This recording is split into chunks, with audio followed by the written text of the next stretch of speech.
வணக்கம் இனிய உறவுகளே. இன்றைக்கி சிறுதானிய நூடுல்ஸ் பண்ண போகிறோம். எப்படின்னு சொல்லி பார்ப்போம் வாங்க. வெந்நி கொதிக்க வச்சுட்டேன். அதில் நூடுல்ஸை வேக வைக்க போகிறேன். நூடுல்ஸில் உப்பு இல்லை, அதனால் கொஞ்சம் உப்பும் கொஞ்சம் எண்ணெயும் ஊற்றி வேக வைக்கிறேன். குடமிளகா, வெங்காயம், தக்காளி எல்லாம் வெட்ட போகிறேன். நல்லா அப்படி அமுங்கிருச்சு, வெந்துருச்சு. இனி இதை வடிகட்ட போகிறேன். வடிகட்டி வச்சுட்டேன். அடுத்து அடுப்பில் சட்டியை போட்டுட்டேன்.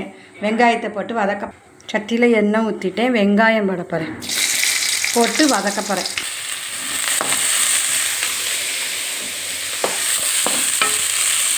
இதுக்கு தகுந்த உப்பு, ஏன்னா ஏற்கனவே நூடுல்ஸில் போட்டிருக்கேன். முக்கால் பதமாக வதங்கினா போதும். அடுத்து குடமிளகா போட போகிறேன். மசாலா, இதுக்கு நான் மேகி மசாலா வாங்கியிருக்கேன். அதில் கொஞ்சம் அந்த காயில் போட்டு கொஞ்சம் உரப்புக்கு கிண்டி விட்டுக்கிடுவோம். முக்கால் வேக்காடு வெந்துருச்சு. இதை எடுத்து இப்போ தனியாக வைக்க போகிறேன் தட்டில். இப்படி தனியாக தட்டில் வச்சுட்டேன். அதுக்கப்புறம் இதில் தண்ணி கொஞ்சோண்டு ஊற்ற போகிறேன். கொஞ்சோண்டு ஊற்றி மேகி மசாலாவை கலக்க போகிறேன். இதில் மேகி மசாலா போட்டு நல்லா கலக்கி விட்டுக்கிட போகிறேன்.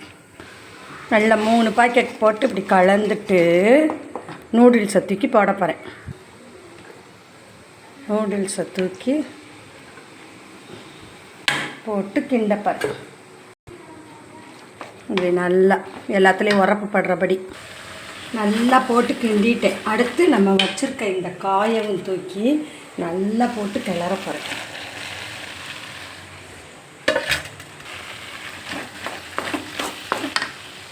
எல்லாம் போட்டு நல்லா சூப்பராக கிண்டிட்டு அவ்வளோதான், சுவையான சிறுதானிய நூடுல்ஸ் ரெடி.